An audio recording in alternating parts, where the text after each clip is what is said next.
yang lebih masuk akal adalah kesadaran Kristus itu yang turun, ya, sang sadar, sang kasih itu yang turun dan menjadi raja bagi tubuh ini. Ya, tubuh ini adalah bait suci, bait Allah. Ya, tubuh ini adalah gereja suci, seperti itu. Dan ketika sang kesadaran cinta kasih ya ini hadir dan menjadi Tuhan, menjadi raja atas tubuh ini, ya, di sanalah keselamatan terjadi. Dia tidak selaras dilewatin saja. Anggap saja itu informasi tambahan. Jadi apa yang kira-kira sangat bertolak belakang, ya anggap saja itu dongeng ya. Seperti itu. Karena pembelajaran dan pemahaman orang itu kadang-kadang akan sangat berbeda dengan kita. Seperti itu. Nah, kita akan membahas tentang Christ consciousness ya, kesadaran Kristus, kedatangan kembali kesadaran Kristus. Ya, 2000 kira-kira 2000 tahun lebih lah yang lalu ya, ketika Yesua di bumi itu, kalau kita pahami zaman itu keselamatan itu ya, yang disebut keselamatan itu sesuatu yang sangat langka, dan orang-orang yang berbicara mengenai dosa ya, berbicara mengenai Tuhan yang sangat agak kejam kalau dibanding zaman sekarang ya. Itu zaman dulu itu Tuhan itu dianggap agak kejam karena ya orang-orang yang misalnya di Taurat ya, wanita yang ketahuan berzina itu dirajam sampai meninggal ya, dirajam sampai mati ya. Itu zaman dulu ya. Kalau aturan zaman itu dipakai zaman ini, banyak orang yang mati, setengah manusia itu populasi mati. Seperti itu. Jadi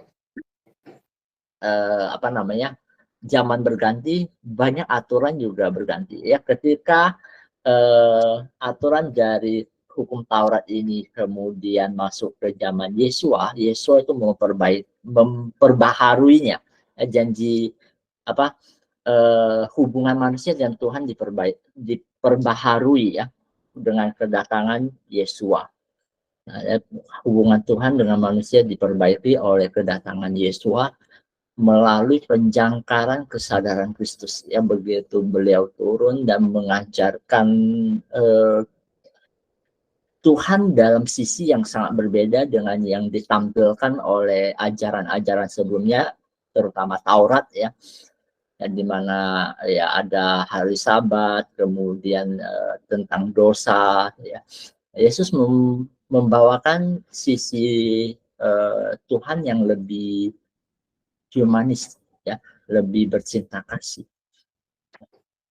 ya, lebih, artinya pencarian manusia akan Tuhan itu mendapatkan jawaban dari Tuhan, seperti itu ya. Itulah kesadaran Kristus itu hadir di dunia, dan saat itu berkembang kesadaran yang luar biasa ya.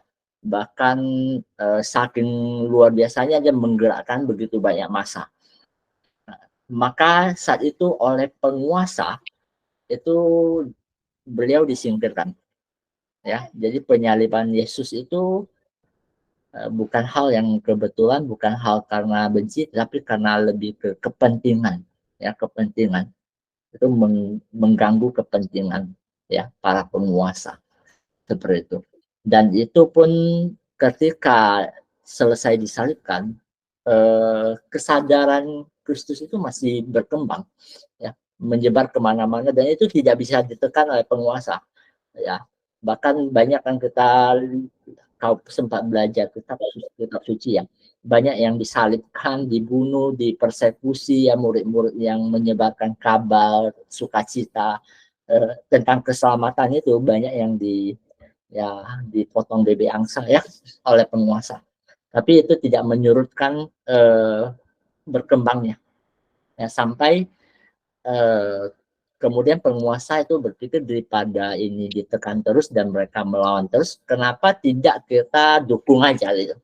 Jadi itu kemudian didukung, kemudian distandarisasi, ajaran-ajarannya itu distandarisasi sesuai kepentingan dari penguasa, disaring, kemudian ada ajaran-ajaran tertentu yang sengaja di dianggap tidak ini ya, tidak relevan, kemudian ada ajaran-ajaran yang dianggap relevan, itu semua disensor semua ya, termasuk kitab yang dianggap tidak untuk umum ya. Salah satunya adalah kitab Enok. Enok ini sangat keren. Antara semua nabi, beliau itu adalah salah satu yang diangkat ke surga dalam tubuh ininya ya, dalam tubuh kasarnya seperti itu. Ya kalau zaman sekarang istilahnya moksa gitu ya, seperti itu.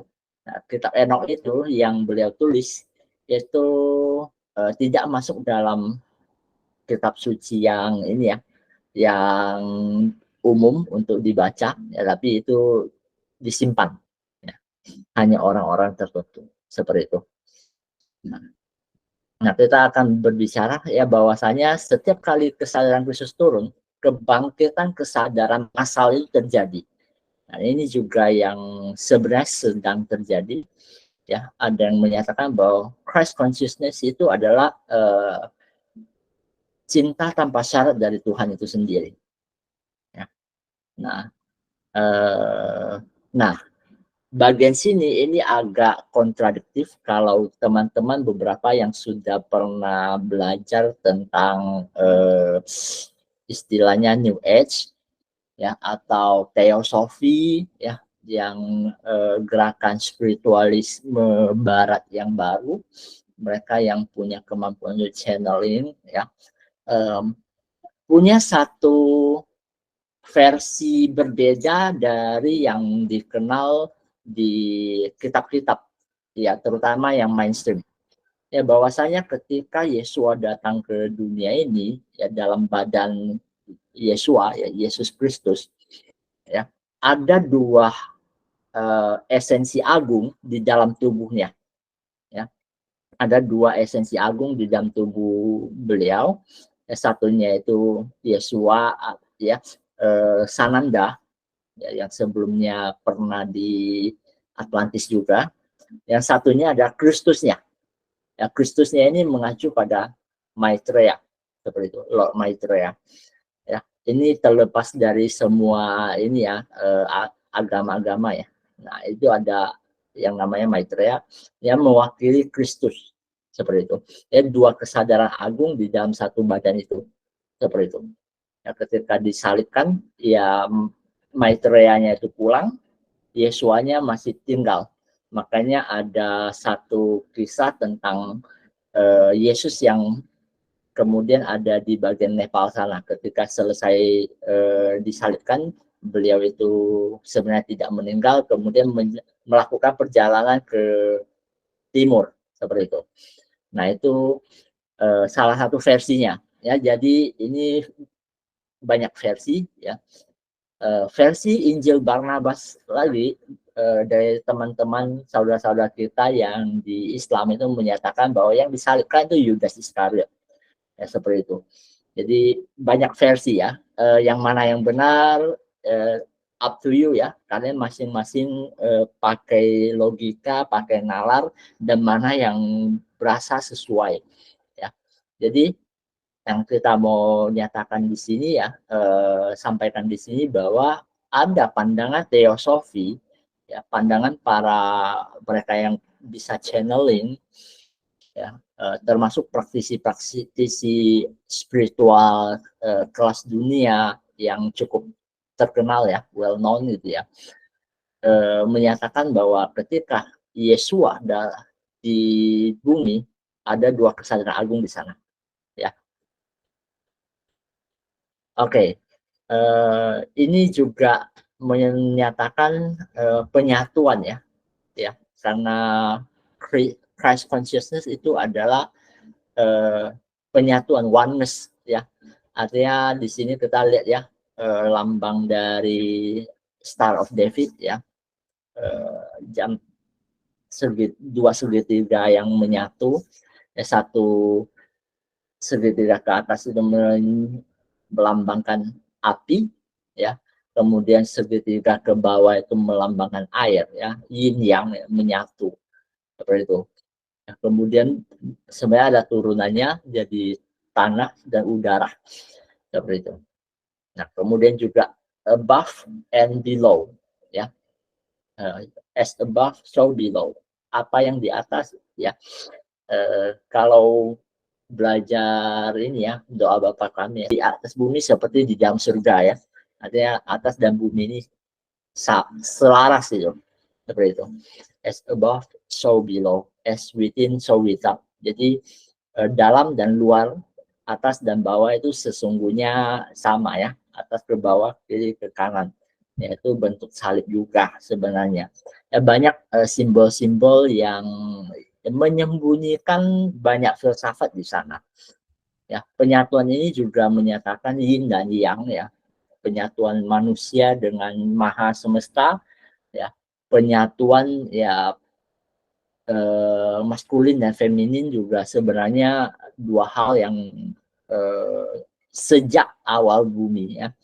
Ya, ini adalah tradisi yang sangat kuno ya, bahkan sejak Hindustan ya, Siwa dan Parwati ya, Siwa dan Sakti gitu ya. Ini adalah kemudian ini akan berbeda di setiap level kesadaran. Ya, level kesadaran yang bawah itu hanya berpikir tentang seks ya, penggabungan pria wanita. Tapi level kesadaran yang jauh lebih tinggi itu akan menggabungkan antara cinta kasih dan kebijaksanaan. Ya, level yang lebih tinggi itu peleburan sang aku dengan maha semesta. Ya, ini sekali lagi sangat tergantung kesiapan masing-masing orang, kesadaran masing-masing orang sampai di tahap yang mana ya penyatuan ini. Nah, kemudian kalau kita berbicara mengenai filsafatnya China tentang she itu ya, yang disebut warna, atau ya terjemahan lainnya seks, atau terjemahan lainnya juga wujud rupa gitu kan. Ya, Uyan Yuse itu ya. Nah, ini adalah biasan cahaya sebenarnya. Ya, setiap apa yang kita lihat semuanya adalah cahaya, pantulan dari cahaya. Warna-warni kehidupan ya, itu juga menyatakan keduniawian. Seluruh dunia ini berwarna-warni, aneka warna-warni, itu ada wujud rupa seperti itu. Nah, jadi tantangannya adalah melampaui keduniawian dan mencapai keilahian. Nah, ini yang dicapai oleh mereka-mereka yang mengembangkan kesadarannya dan melebur dengan maha semesta. Peleburan ini kemudian akan membuat satu kesadaran di mana ternyata walaupun sudah melebur ya, kesadarannya udah sampai peleburan, mereka malah akan melihat bahwa kosong adalah wujud rupa adalah kekosongan itu sendiri. Ya, ini kong pui, se pui kong. Nah, ini biasa di kitab itu ya, Chin Kang Chin ya. Kalau teman-teman dulu sempat nonton Perjalanan ke Barat, si Sun Wukong, ya, dia punya guru kan sering ini ya, keluar kata-kata ya. Ini dari kitab Sutra Hati ya, Kong Pui, Se Pui Kong. Ya, wujud rupa adalah kekosongan adalah wujud rupa. Jadi sebenarnya dua hal yang ya ketika melebur ya duanya sama. Kita wujud sebagai manusia, tapi keilahian kita juga ada di sini. Seperti itu.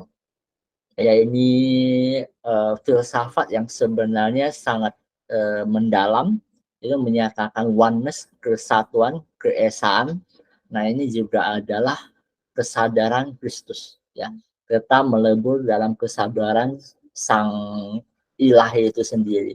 Dan pandangan demikian sesungguhnya zaman abad pertengahan dulu di Eropa itu dianggap sesat, beneran, ya.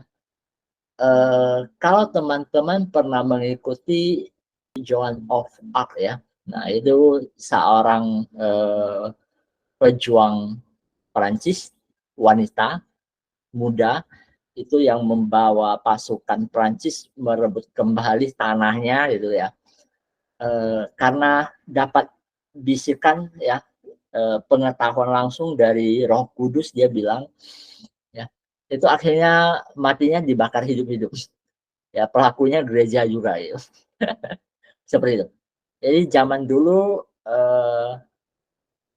Kristus itu dianggap sesuatu, Yesus itu dianggap ya Kristus itu jadi itu dianggap satu, kemudian dianggap manusia biasa itu tidak boleh bersanding dengan mereka, itu penghinaan terhadap Yesus seperti itu.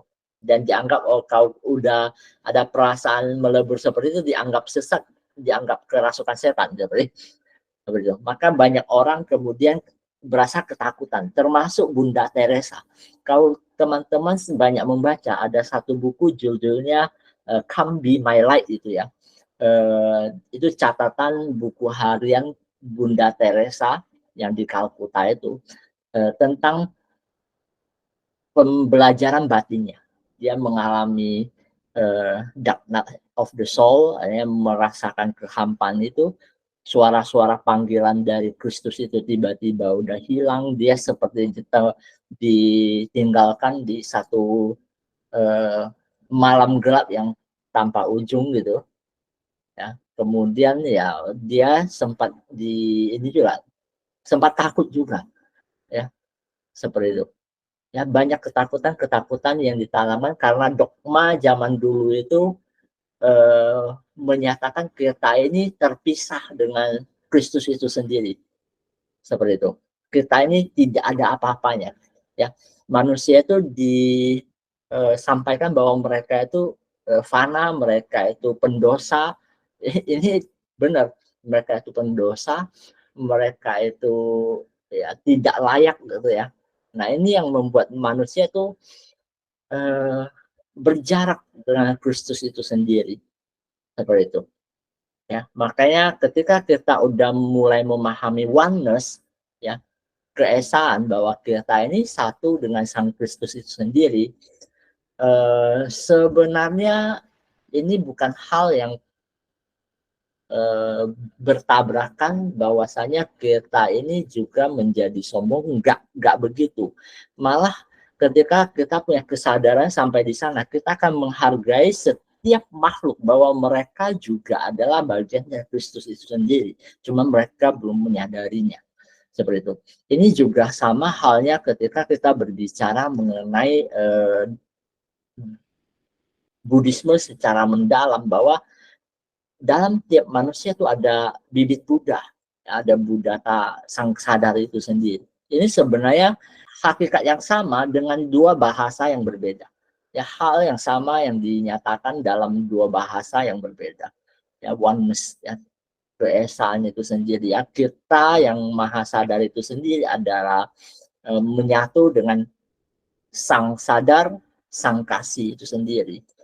Nah, unity ya, artinya dua menjadi satu ya. Nah, ini lambang-lambang yang ya seringkali kita lihat yang merepresentasikan itu. Ya, ada juga representasi satu lingkaran, satu titik, penyatuan antara wujud lupa dan kekosongan ya. Seperti itu. Di jalan menuju sana, kemudian masuk dalam kekosongan abadi, seperti itu. Nah, sebelum kita nanti meditasi, kita experiencing Christ consciousness, kita akan sama-sama untuk meditasi, untuk ya, mengalami ya kesadaran Kristus itu seperti apa sih. Ya, kemudian ya, universal Christ consciousness itu adalah satu kesadaran yang universal ya, yang berlaku umum, dan kadang-kadang kita agak prihatin ketika ada teman-teman ya tertentu yang agak garis keras di satu sistem tertentu, yang mereka menyatakan bahwa ya nanti Yesus waktu kembali itu dia akan kembali turun dari surga gitu kan, turun dari langit kemudian jadi raja di dunia ini. Nggak begitu ya kawan-kawannya. Ya kalau mau percaya begitu ya silakan ya. Tetapi yang lebih masuk akal adalah kesadaran Kristus itu yang turun ya, sang sadar, sang kasih itu yang turun dan menjadi raja bagi tubuh ini. Ya, tubuh ini adalah bait suci, bait Allah. Ya. Tubuh ini adalah gereja suci. Seperti itu. Dan ketika sang kesadaran cinta kasih ya ini hadir dan menjadi tuan, menjadi raja atas tubuh ini, ya, di sanalah keselamatan terjadi. Seperti itu. Itu yang nyata, masuk akal, dan bermanfaat bagi kita. Ya, kalau misalnya Yesus turunnya dalam bentuk manusia, kemudian jadi raja di dunia, memerintah gitu, pasti akan pro dan kontra, dan itu tidak ada gunanya bagi kita manusia seperti itu. Dan yang seperti itu mendingan nggak usah datang nih. Seperti itu, ya. Ini dipertimbangkan, ya. Apa namanya, ya, masing-masing dengan kebijaksanaan masing-masing seperti itu. Oke, ini sharingnya, kemudian kita tanya jawab sebentar ya, yang sejauh saya yang bisa saya sampaikan. Nanti baru kita meditasi bersama di kesadaran Kristus ini, ya, kesadaran yang begitu agung. Oke. Silakan, ada teman-teman yang mau bertanya atau sharing, silakan. Atau mungkin mau koreksi, silakan. Adia, Bania, silakan.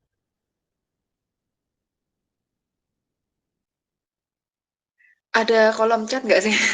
Mau nanya, Oh, ada. kalau crash di mana ya? Sorry banget. Sebelah Ya, mana ya? Oh ini kan?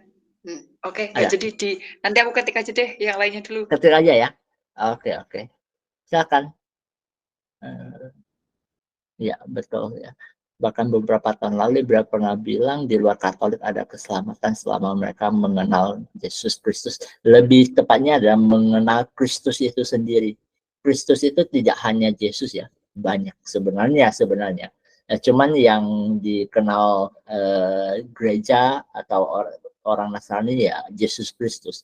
Ya, ketika kesadaran Kristus itu turun, ya maka disebut Kristen, ya, mereka yang benar-benar menyatu dengan sang kesadaran cinta kasih itu memang ada, memang cukup banyak di wadah gereja. Nah, kita akui itu ya, banyak orang-orang hebat lahir di sana seperti itu, ya.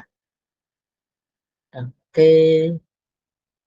Ada kitab nggak, Christ Consciousness? Itu nggak ada kitab karena dia berupa kesadaran dan cinta kasih. Itu adalah PR di dalam batin kita sendiri untuk menyatu dengan sang cinta kasih itu sendiri, dibimbing langsung oleh sang kesadaran seperti itu. Dan ya kasusnya memang mesti trial and error. Di awal-awal pasti banyak trial and error-nya, pasti banyak seperti itu. Jadi ada baiknya punya buku jurnal ketika kita mulai melangkah seperti itu. Jadi kita punya suara pembimbing itu, kita bisa mengenali ya, dia membimbing tentang ini, ketika waktu berlalu itu bisa proven or not proven itu.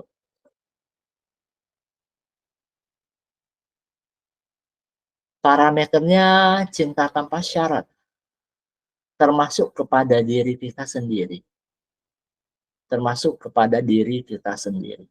Ya. Cinta yang mengabaikan diri sendiri itu cinta yang cacat.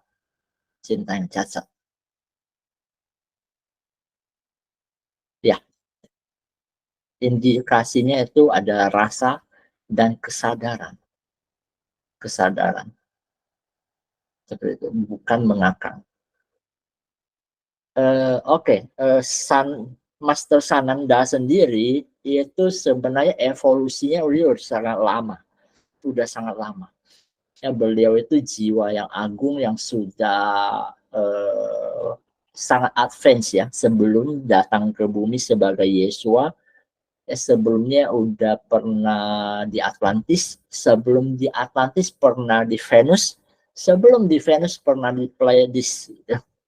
Jadi memang perjalanan jiwanya itu panjang sekali. Ya udah advance banget. Ya, konon ada beberapa ini ya, ada beberapa cerita masa kecil Yesua itu ya.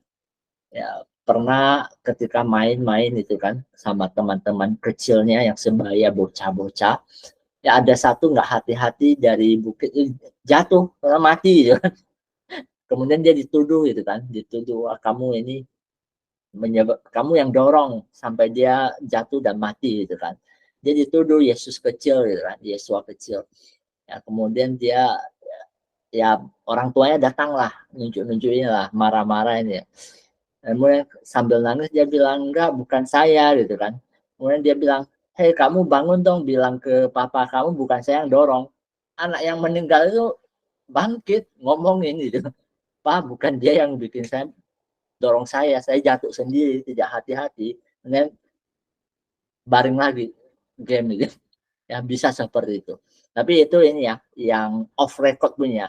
Ya benar atau tidaknya ya kembali ke masing-masing. Seperti itu. Oke, silakan Patricia.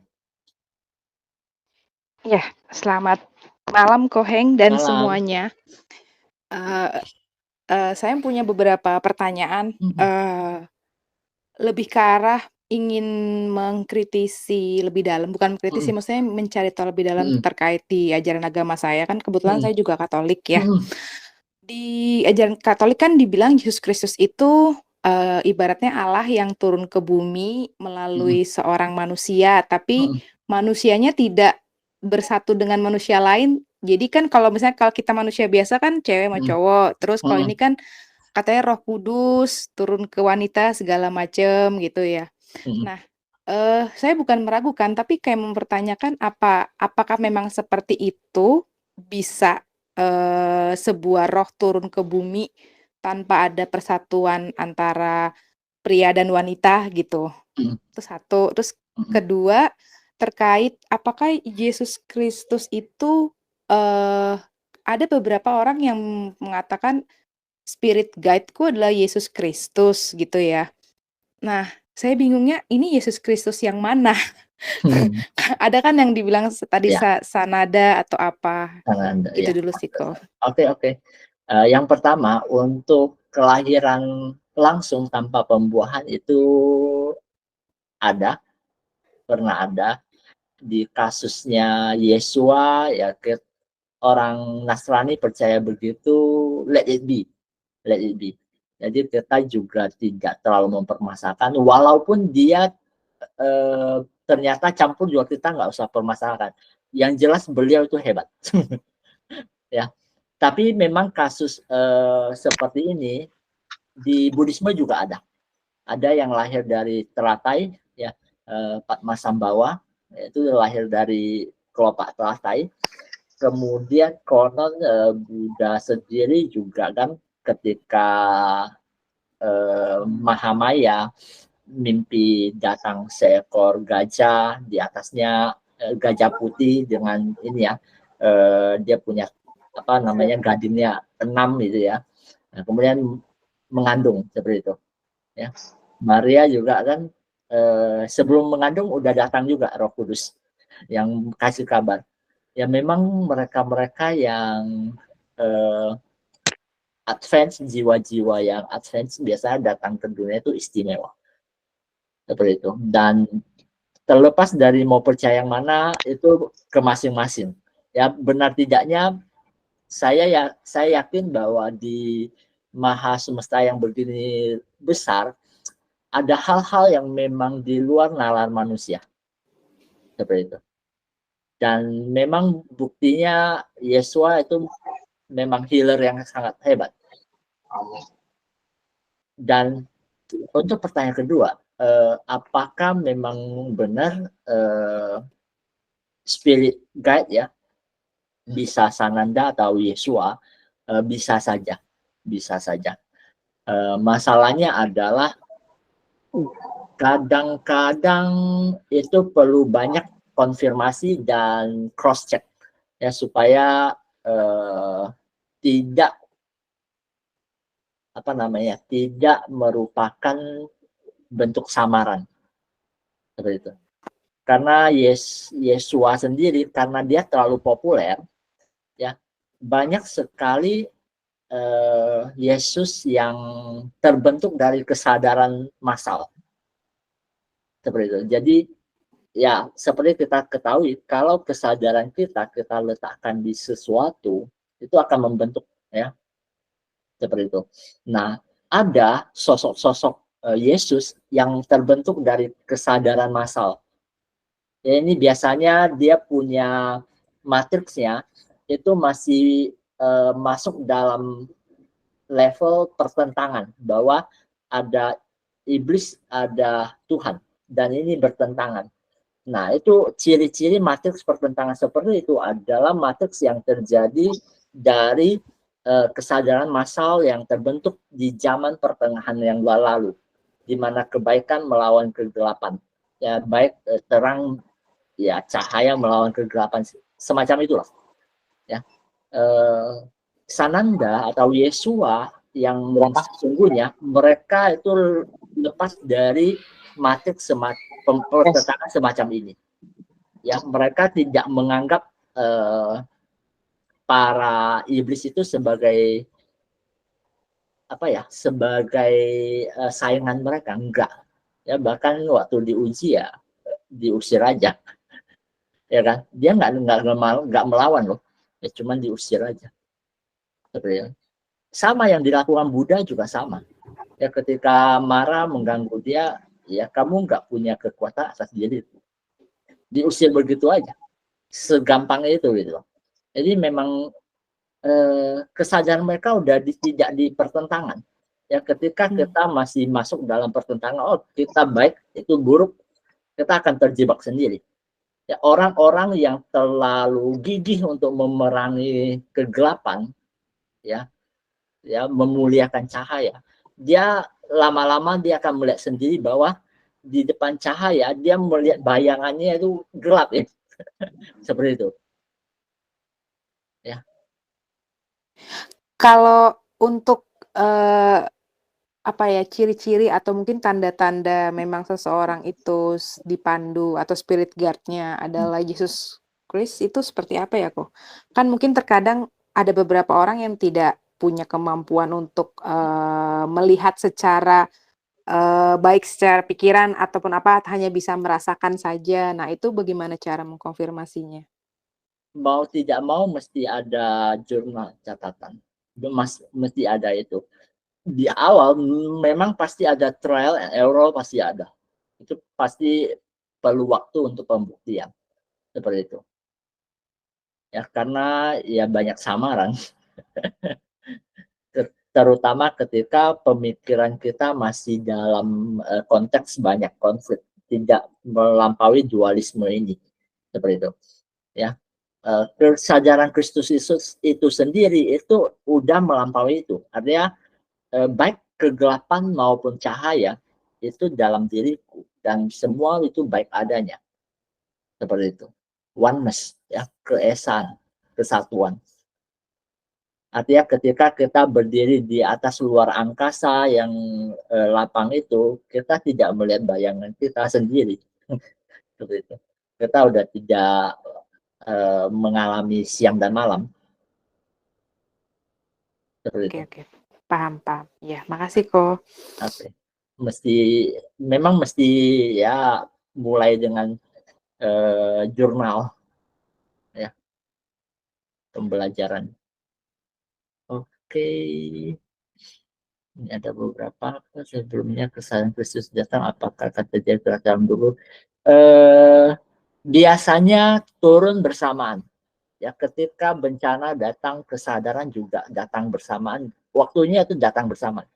Ya, ketika Perang Dunia Kedua misalnya, kan dunia hancur lebur gitu kan, kesadaran besar juga terjadi saat itu.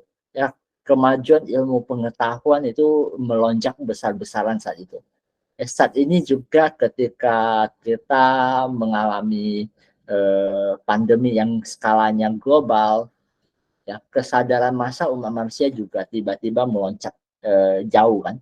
Kita di karantina itu 1,5 tahun lah, hampir 2 tahun. Ya, manusia-manusia yang terbiasa lari-lari di lapangan kemana-mana, tiba-tiba mesti duduk diam untuk merenungkan hidup ini. Ya, tiba-tiba dipecat gitu kan, pariwisata semua tutup pintu gitu kan, ya, ekspor impor semua stop gitu. Ya, orang-orang benar-benar disuruh duduk untuk renungkan hidup. Kayak itu ya begitu. Artinya bencana datang dan kesadaran itu turun bersamaan. Ya, kita termasuk yang mana itu tergantung kita bervibrasi di mana. Apakah kita bervibrasi di cinta kasih ataukah ketakutan, seperti itu. Ini dua hal yang ya, kita mesti jelas dengan diri kita. Kita mau bervibrasi dalam cinta kasih atau bervibrasi dalam ketakutan, seperti itu. Ya. Ya, aku pernah dengar your savior is yourself. Yesus is yourself. Benar ya. Metafor bangkit kembali adalah bangkit dalam diri. Ya, betul. Ya. Ada beberapa tulisan yang cukup bagus menggambarkan Yesus sama Kristus itu dua hal yang berbeda. Yesus itu menjelaskan diri dia secara historikal, Kristusnya itu menjelaskan keilahian dia, dan semua orang bisa menjadi Kristus itu sendiri, menyatu dengan sang kesadaran Kristus itu sendiri. Nah, itu sama seperti ketika orang di Buddhis ya, Buddha ya, Siddhartha dan Buddha Gautama ya. Budanya itu merujuk pada sang sadar. Ya, semua orang bisa mencapai Buddha itu sendiri, seperti itu. Ini apa ya? Cuma beda bahasa lah. Cuman kadang-kadang karena ego ini ya, ego komunal mengatakan oh punya kami lebih tinggi. Ya, tapi ketika orang belajar di banyak ini ya, banyak istilahnya apa ya? Banyak provider yang lain-lain gitu kan, provider A, provider B, provider C, kita tahu gitu, oh ini 11-12 lah gitu ya. Cuman kita kemudian kita juga ujung-ujungnya adalah diri kita. Semuanya kalau kita belajar ya, kita masuk ke ajaran A, ajaran B, ajaran C, ajaran D, ajaran E, kemudian putar lagi itu kan. Ujung-ujung yang lebih penting adalah bagaimana diri kita makin sadar, makin bercinta kasih, dan kita makin bebas dari penderitaan, ketakutan, kemarahan. Kita lebih bercinta kasih, kita lebih hidup lebih bahagia gitu loh. Dan kita tidak lagi takut akan kematian. Ya, masalah terbesar dari hidup manusia, sebagian besar manusia adalah kematian. Ya, dan celakanya ini disensor ya cukup lama lah, disensor oleh dunia dengan dalil ya etis itu ya, keetisan, kepantasan. Ya, padahal ya ketika manusia lebih banyak melihat kematian, mereka akan mempertanyakan kehidupan. Seperti itu. Oke, ada lagi pertanyaan?